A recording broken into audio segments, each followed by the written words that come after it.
Bismillahirrahmanirrahim. Assalamualaikum warahmatullahi wabarakatuh. Perkenalkan, saya Sandi Ramadan dari kelompok 10 yang anggotanya yang pertama ada Muhammad Rizky Maulana, Devi Nurholik, dan Afrija Fajrianto Anggara Sakti. Di sini kami akan memilih judul etika dan tanggung jawab sosial dalam pemasaran digital. Jadi di sini kita akan membahas etika dan tanggung jawab sosial dalam pemasaran digital. Fokusnya pada praktik yang bisa Anda jalankan sekarang. Kita akan paham prinsip cara menerapkan, cara mengukur, dan cara merespon saat Anda ada masalah. Targetnya yaitu kampanye yang efektif dan terpercaya. Lanjut. Yang pertama, ada kejujuran, klaim akurat dan terverifikasi. Yang kedua, transparansi, jelaskan sponsor, afiliasi, dan penggunaan data. Ketiga, keadilan, hindari diskriminasi penargetan. Keempat, privasi dan kendali, konsen jelas, output mudah. Yang kelima, akuntabilitas, catat keputusan dan audit. Dan yang keenam, kepedulian sosial, lindungi kelompok rentan. Jadi ingat, 6 kompas ini: kejujuran, transparansi, keadilan, privasi dan kendali, akuntabilitas, kepedulian sosial. Pakai 6 poin ini untuk review ide, copy, dan setelan iklan sebelum tayang. Selanjutnya akan dilanjutkan oleh saya, Frijal Fadrianto. Kerangka hukum dan kebijakan platform. Di Indonesia ada UU PDB 2022, UU ITE, PP 80 2019. Acuan global ada GDPR untuk praktik terbaik. Dari platform ada kebijakan iklan seperti di Google Meta, TikTok, dan Marketplace. Dan yang terakhir ada, dan fokusnya itu bertujuan memproses hak subjek data. Jadi aturan intinya sama, ambil data dengan izin, gunakan sesuai tujuan, dan hormati hak pengguna. Ikuti pedoman iklan platform, cek kategori sensitif seperti kesehatan dan finansial. Selanjutnya adalah data dan privasi praktis. Terdapat ada 5 poin. Yang pertama, minimasi data bisa ambil secukupnya. Yang kedua, konteks jelas apa, mengapa, berapa lama, dan dengan siapa. Yang ketiga, retensi, tetapkan masa simpan, hapus saat selesai. Yang keempat, keamanan ekspresi, kontrol akses, MFA, audit log. Yang kelima, hak pengguna, akses, koreksi, hapus, tarik persetujuan. Jadi mulai dari form tulis opt-in yang sederhana. Contoh, saya setuju menerima email promo mingguan tentang produk X yang bisa berhenti kapan saja. Simpan bukti konteks, atur penghapus terjadwal. Terima kasih. Baik, perkenalkan saya Devi Nurholik. Di sini saya ingin melanjutkan presentasi ini pada bagian desain etis dengan dark pattern. 1.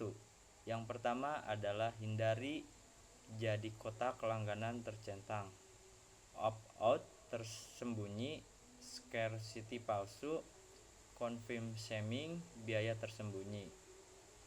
2. Lalu lakukan jadi pilihan setara ukuran, ringkas manfaat dan batasan, frekuensi cap, uji dengan pengguna nyata. Jadi, desain manipulatif mungkin menaikkan angka singkat, tapi merusak kepercayaan. Buat tombol pilihan sama jelasnya. Tulis alasan Anda mengumpulkan data, batasi top up, uji cepat pada beberapa pengguna. Slide selanjutnya, influencer dan bukti sosial. Label iklan di awal, tulis iklan atau konten berbayar dengan nama brand. Kemudian ada afiliasi, jelaskan potensi komisi. Lalu klaim dan testimoni, pakai bukti, hindari klaim medis atau finansial tanpa dasar. Kemudian ada anak dan remaja. Konten edukatif perlu persetujuan orang tua untuk data. Ulasan, larang palsu, tampilkan positif dan negatif yang relevan.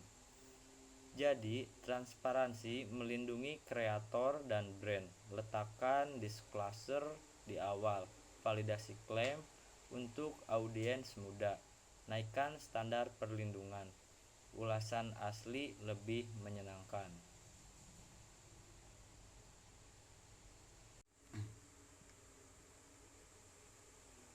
Baik, perkenalkan, nama saya Muhammad Rizky Maulana.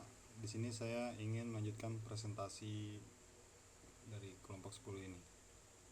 Jadi, dalam penargetan, aksesibilitas, dan keberlanjutan, yang pertama itu penargetan. Dalam penargetan ini hindari atribut sensitif, cek proksi diskriminatif, terapkan frekuensi cap. Dan berikutnya ada aksesibilitas, itu berupa alt text, caption, kontras yang cukup, teks mudah dibaca. Dan terakhir itu keberlanjutan. Nah, itu bisa dilihat dari kompres aset, kurangi autoplay, optimalkan penempatan naskah. Jadi, audit distribusi iklan, pastikan tidak bias. Pastikan semua aset bisa diakses. Efisiensi kreatif, menurunkan beban pengguna dan biaya media. Oke, slide berikutnya KPI etis, audit, dan respon krisis. Yang pertama itu KPI etis. Itu rasio opt-in bersih, opt-out beralasan, waktu respon keluhan, persentase disclosure benar, waktu pemenuhan hak data. Yang kedua itu audit ringkas. Nah, itu berupa pra-verifikasi klaim, label sponsor, minimasi data, aksesibilitas, terus saat jalan pantau keluhan dan penempatan, pasca hapus data, dan dokumentasi. Dan yang terakhir itu poin krisis. Bisa melakukan hentikan kampanye, bentuk tim respon, komunikasi jujur, pulihkan hak pengguna, lakukan post mortem. Jadi gabungan KPI etis dengan KPI bisnis seperti CAC, ROAS, dan LTV pakai checklist sebelum dan sesudah kampanye. Jika ada masalah itu hentikan terlebih dahulu, jelaskan rencana perbaikan, pulihkan data dan hak pengguna, tutup pembelajaran. Nah, kesimpulannya itu etika itu strategi pertumbuhan. Jaga kejujuran, transparansi, dan privasi. Hindari dark pattern. Targetkan secara adil, buat konten yang inklusif dan efisien. Ambil satu kampanye di minggu ini, terus audit dengan checklist. Terapkan satu perbaikan. Oke, sekian dari kami. Terima kasih. Wassalamualaikum warahmatullahi wabarakatuh.